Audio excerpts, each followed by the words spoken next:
পূর্ব ও পশ্চিম মেদিনীপুরের মাঝ দিয়ে বয়ে চলা কেলেঘাই নদীর জলস্তর ক্রমশ বাড়তে থাকায় নদী তীরবর্তী এলাকাগুলিতে নতুন করে আতঙ্ক ছড়িয়েছে।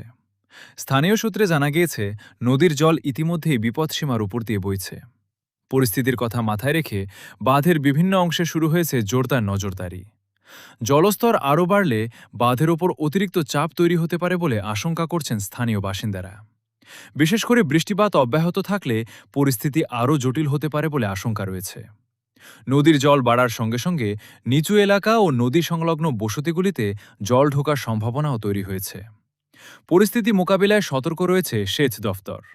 বাঁধের বিভিন্ন অংশে আধিকারিকরা নজরদারি চালানোর পাশাপাশি কোথাও বাঁধ দুর্বল রয়েছে কিনা এবং জলস্তরের চাপে কোনো ক্ষতির আশঙ্কা তৈরি হয়েছে কিনা তা খতিয়ে দেখছেন। প্রয়োজনে দ্রুত ব্যবস্থা নেওয়ার জন্য প্রস্তুত রয়েছে প্রশাসন। স্থানীয় বাসিন্দাদের বক্তব্য, প্রতি বছর বর্ষার সময় কেলেঘাই নদীর জলস্তর বৃদ্ধি নিয়ে উদ্বেগ তৈরি হয়। এবারও জলস্তর ক্রমশ বাড়তে থাকায় সেই আতঙ্ক আরও তীব্র হয়েছে।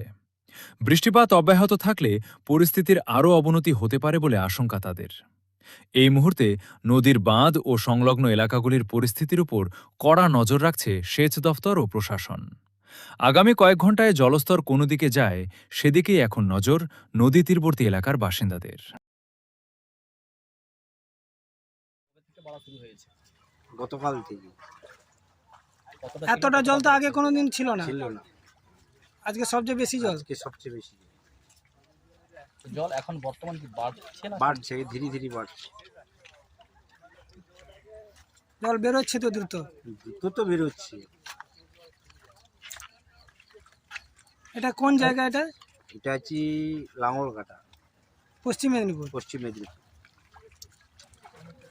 কি আশঙ্কা কি করছেন যে আরো বাড়তে পারে জল? আরও বাড়তে পারে, মানে নিচে জোয়ারের ঠেল আছে, পরে যদি বৃষ্টি আবার ওভারনাইট হয় আরও তো বাড়বে, কমবে। আর কতটা বাড়লে মনে হয় যে বাঁধের অবস্থা খারাপ হতে পারে? এখানে যদি আর এক হাত মতো এই ঢালাইয়ের উপরে যদি এক হাত উঁচুতে বাড়ে তাহলে পুরো দিকটা ভেঙে লোক আছে।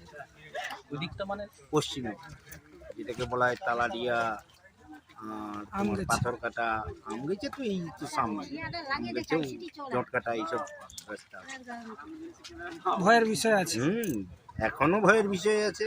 বাঁধের কাজ ফাজ হচ্ছে টুকিটাকি। আপনার নাম? নামটা বলুন। আমার নাম গুরুপদ বেরা, গ্রাম গ্রাম মকরামিচর।